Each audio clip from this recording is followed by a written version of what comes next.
réew di wax ni li leen di su solo la moom la ñu amale solo moom la ñu xamee ni liggéey bi ñu président de la république dénk ak premier ministre dañ ci def suñu kamtalaayu kàttan te dafa itam loo xam ne tamit dañu ko gëm ndax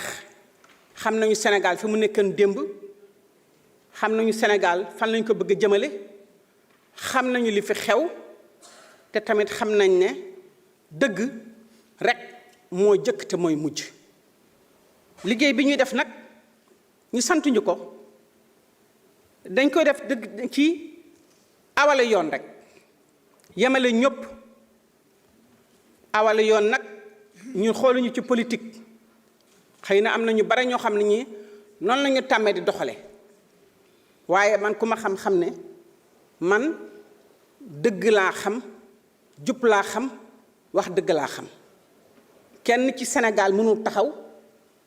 ni mës na ma dégg ci jubadi walla fu ma mës a liggéeyee ñu dégg fa ni lañ ma santoon def ma ko ni mu waree walla am na benn lëj-lëj bu ci ànd muy ci Sénégal walla ci bitim réew ndaxte duma ci seet kenn ku ma sant ni def lu dul dëgg tam bu dul dëgg duma ko def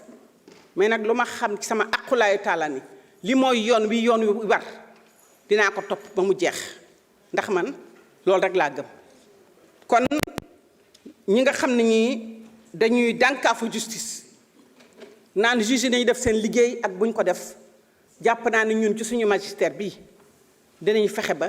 dëgg moom dinañ ko awala yoon ci awala yoon boobu nag dafa am procédure am yoon yëkkati ngeen fi ay kàddu yu bare ci ay kuréel ak ay jafe-jafe yu am ci justice bi dama ci tàmbali rek benn bu nga xam ne dafa ñëw lu bare muy condition de détention yi muy nit ñi bu ñu leen jàppee naka lañ leen di attee mandat de dépôt yu bare yi donc détention yi délai de traitement et de dossier yu yàgg yi prison yu fees yi ak lan lañ ci teg luñ ci mën man bi ma ñëwee dama dem xooli xëy na nag sax ñi nga xam ne ñi nekkoon ci maison de détention yi à Mbour ñi ngi doon wax ni ministre anam waaye danaa ñëw mais xool naa ci ñett ñoo xam ne jàpp naa ni dinañ ma mën a permettre ma mën a saytu waxtaan ak procureur généraux yi waxtaan ak procureur yi waxtaan ak président de cour d'appel yi ak président de juridiction yi waxtaan ak ñëpp ñi nga xam ne ñii avocats généraux yi ñoom ñoo yore justice bi mais tam dem ci lieu de détention yi waxtaan ak ñi nga xam ne ñoom la yoon teg seen loxo wax déglu leen am na sax yoon woo xam ne Ndar macha allah dañu ànd ñun ñëpp procureur général avocat général président de la cour premier président de la cour yëpp dafa ànd ak ñun ñu toog fa ba guddi ci guddi di leen déglu ma taxaw nag ni dama bëgg a teg benn kuréel bu nga xam ne bi dañuy waxtaan ci taxawal benn plan d'urgence pour les alternatives bu boobaa danaa ci woo procureurs généraux yi woo ci les juges d'instruction woo ci les premiers présidents de cour woo ci procureurs yi woo ci juge d'application des peines yi pour ñun ñëpp ndax justice bi famille la ñun ñëpp a ko bokk man dama naan amul séparation ni kii procureur la ñi lépp ku de da nga am sa wàll ci mbir mi ku nekk da nga ci am sa loo xam ne moo ci sa cër ak li la ci war ñu waxtaan parce que loi bi am na lu mu tëral lu bare ci ay alternative mais dañ ko appliqué wul dégg nga xam na am na lu bare lu ngeen ci xam ci détention yi am na lu ñu ci xam tamit ci mbirum dégg nga travail au bénéfice de la société te loolu tam dafa am fu ñu koy jaarale parce que boo nee travail au bénéfice de la société dafa am prérequis dafa am liggéey bu ñu war a def bu ko jiitu moo di identifier ay institutions ay entités yoo xam ne yi pare nañu dans toutes les régions dans tous les départements bu ñu xamee ne dañu atte nit te ni ko kii dañ ko teg travail au bénéfice de la société ñu mën ko fekk ne am nañu lu ñu signé ak ñoom ànd ak ñoom ñu mën leen fa yóbbu liggéey boobu tam dañ koy def yénnee naa lettre gouverneur yëpp pour ñu identifier ay institutions ci seen ay dégg nga région ak ci seen ay département ñëpp institution yi nga xam ne organisation yoo xam ne mën nañu jël ay détenus ñu waxtaan ak ñoom signé ak ñoom ay memorandum of understanding waxtaan ak ñoom ba naka la ñuy tëralee loolu awale ko ci yoon. bu paree nag ñu xool tamit ci détention yi naka la ñu mën a toppee loi bi parce que am na ci lu bari loo xam ne di bu ñu ko defee rek dinañu yombal nekkinu nit ñi ci prison bi te dañu wàññi itam ñi ci prison bi. dëgg la ni ñi ngi tabax ay prison am na yoo xam ne yii ay lieux de détention yoo xam ne taxawal nañ ko ñu ngi koy liggéey xam nga ne lubal yu rëy ci amoon mais nag ñu ngi koy leeral ngir prison de Sébikotane bi nga xam ne ñu dañ ko defaraat prison de Diamniadio am na fa ay jafe-jafe wax ngeen ko prison wu Kolda dinañ ci jóg ci lu gaaw a gaaw waxoon naa leen ko ci commission bi te dinañ ko def kon loolu laay bëgg a wax. beneen bi tamit ci mbiru jàngat ak naka la ñu mën a xoolee liggéey bi mooy ci xool les lois sur la criminalisation mu ñool ñett sur le viol sur le vol de bétail ak loi Latif Guèye comme que dañ ko tëraloon boobu ba léegi ñu mettre ko en œuvre acteurs yi yéen ñii nekk yéen nga xam ne yéen i voté loi yi organisation jigéen ñi ñëpp war a mën a toog waxtaan xool pratique bi naka la demee c'est-à-dire naka la ñu mettre en œuvre loi yi lan la jur lan lañ ci jàngat am na ay jubbanti ñu war a def naka lañ koy defee mu war a doon donc waxtaan boo xam ne bii ñun ñëpp Sénégal ñoo koy bokk waxtaane ko loolu bu ko defee dinañ gën a xool bu ñu amee ay jubbanti wala ay corrections yu mën a def ñu war ko mën a indi ci loi yi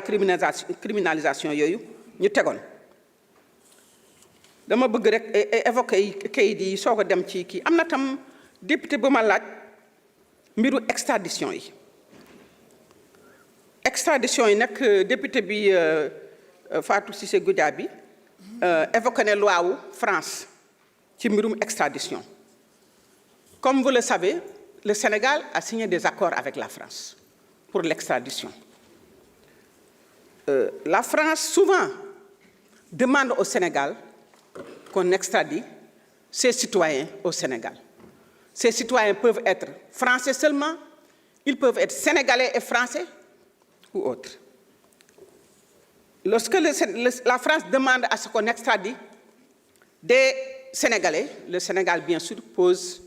une réponse négative, parce que le Sénégal n'extradite pas ses citoyens, ses enfants. Nous avons reçu de la France 2024-2025 plusieurs demandes. Presque 19 demandes. Parmi ces 19 demandes, 3 personnes ont été extradées. Le Sénégal a refusé d'extrader 4 personnes. Nous avons 10 personnes qui n'ont pas été extradées. Parce que simplement, nous avons 2 Sénégalais qui sont en France et que la France jusqu'à présent n'a pas envoyé au Sénégal. Et le Sénégal a donné toutes les justifications et continue de demander l'extradition de cette personne. Comme cette loi est un accord entre 2 pays, il faut donc qu'il y ait un principe qui est le principe qui respecte aussi bien la responsabilité du Sénégal dans ce cas-là que celle de la France. Et c'est pourquoi nous avons décidé de suspendre à toute extradition à la France jusqu'à ce que la France réponde à ce que nous avons demandé. Et il s'agit à présent de 12 personnes que dont la France demande l'extradition. Bien sûr que si ces personnes-là sont coupables de crimes, nous les arrêtons, nous ne faisons pas comme la France, nous ne les laissons pas librement, nous les arrêtons, mais nous ne les renvoyons pas à la France. Donc ça, c'est un message clair que la réciprocité va s'appliquer. Je pense que donc les questions d'administration pénitentiaire, j'en ai assez parlé. J'ai parlé un petit peu des questions de l'ouverture des maisons de justice. Waaw, maison de justice nag dafa nekk kër yoo xam ne yii ni dañ ko taxawal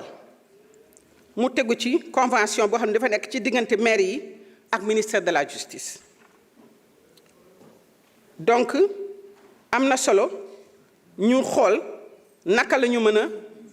yokkee wala gën a ñoŋal liggéey